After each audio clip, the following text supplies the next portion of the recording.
We finished the last segment with some talk about insurance and the lack of insurance for some workers and the cost of insurance. And you have an idea now to help small businesses to join, I guess, the state insurance plan. Right, Tell us about it.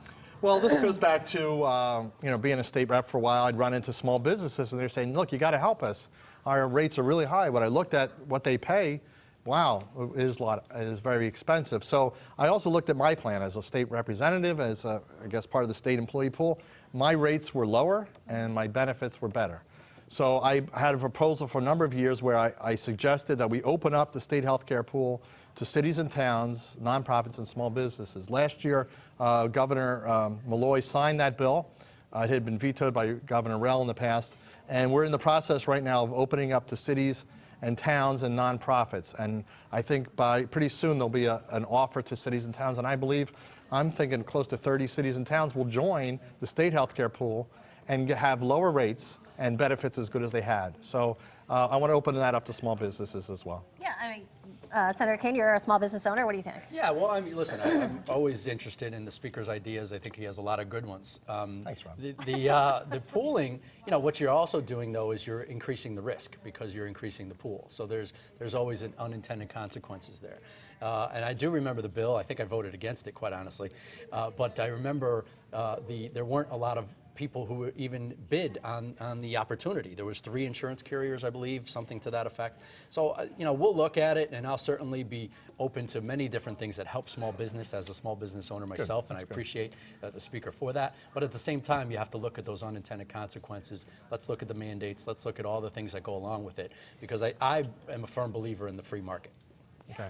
Do you think that opening the pool, wouldn't that spread the risk and thereby keep it down? Well, what you'd also do is increasing the risk because you have people in the pool that would not be in otherwise. So now you're actually adding to the cost because of those individuals who couldn't be insured otherwise. And you mentioned mandates. There was a big blow up about how someone had said, well, why are we giving wigs to cancer patients? I mean, how far do you have to pare back what comes in the plan? Yeah, I mean, that's the thing. I mean, I know of an example. I think it was the town of Stonington years ago that was participating in Anthem, Rhode Island.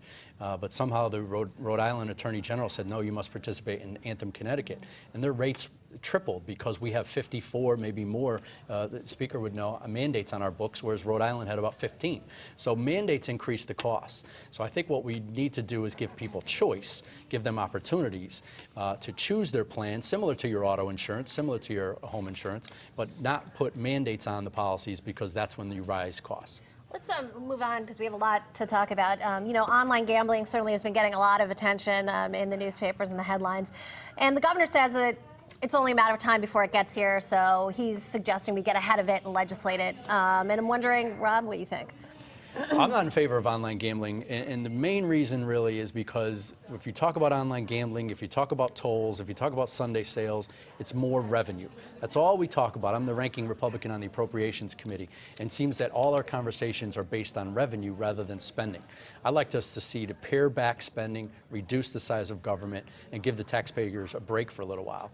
So, the debate on the actual issue aside, I just think it's another opportunity for this legislature to continue the growth in spending that we've been doing for the last 30 years. And Mr. Speaker, does as far as the online gambling, the governor did say this is coming, and Senator Kane's leader, Senator John McKinney, looks like he got it right when he said you got to change Connecticut law, otherwise you're breaking it. Where are you on this? Well, I mean, certainly it kind of came as a surprise to everybody about the new ruling about online gaming. We have the casinos we need to worry about. We have a good relationship where they benefit the state, so we need to be really cautious about what we do that would jeopardize that. I mean, there's only so much gaming dollars out there, and right now the state's getting a benefit from it. But I'm going to jump back to the healthcare thing just for a second, because the senator talked about mandates. What I like to call them are benefits.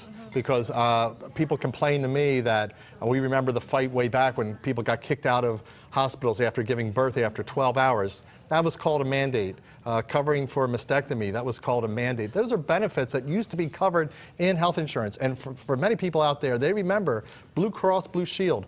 That was, everybody was in the pool. One pool. Almost everybody in Connecticut was in Blue Cross Blue Shield. The benefits were good. Everybody was in it. The costs were low, and they employed a lot of people throughout Connecticut. So I think the pool thing I'm talking about is almost similar to Blue Cross Blue Shield. So gaming, we need a lot of work before we get to it. And it doesn't seem as if it's going to even get done. I think right now people are just gathering information. I don't think it'll come up this session. And even the co-chairs of the Public Safety Committee, Senator Hartley and Representative Dargan, have both said we're not putting it in. They had informational hearing today to find out more about it. We could also talk about affordable housing. Obviously, the governor now is asking you all to approve more in borrowing to support affordable and supportive housing. I think the question some people might have is, should Connecticut be borrowing more money? Well, it's a couple things. One is you've read in the paper today that housing starts are down, and that also means that people who work in the industry are hurting. I was with a group of carpenters the other day. They don't have any work. So we have deteriorating housing stock in the public housing sector, falling apart, some units that are not usable. And so the governor is saying, hey, let's fix them up. Not only will people have housing, people maybe who've been foreclosed, they can have a place to live. Returning veterans can have a place to live, a nice place to live. I mean, in my town we have a row of streets that were veteran housing way back when. That's public housing. So there are innovative ways we can do to help provide housing for people and provide jobs. And I think that's a good investment for jobs and for people. And Senator McCain, where are you? Well, because what I was thinking was that if I remember correctly, Senator McKinney supports this.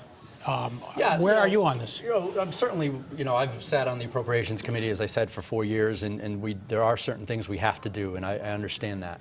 The only thing I'm fearful of is, as Lori mentioned in her opening question on this item, is about our bond rating. Moody's just lowered our bond rating recently. We continue to put on the credit card. We continue to put off the necessary expenses like the pension liability that we have, and we continue to spend. That's my concern. So let's look at the whole picture. Let's not choose items that look good, for us during campaign time. Let's really talk about everything as a whole, and stop the spending on the credit card, because you and I aren't doing it in our own homes. Businesses aren't doing it. Why is the state of Connecticut doing it? We have a lot to talk about. We are looking forward to a productive session, and we look forward to hearing more from both of you. Thanks for being here. Thank you.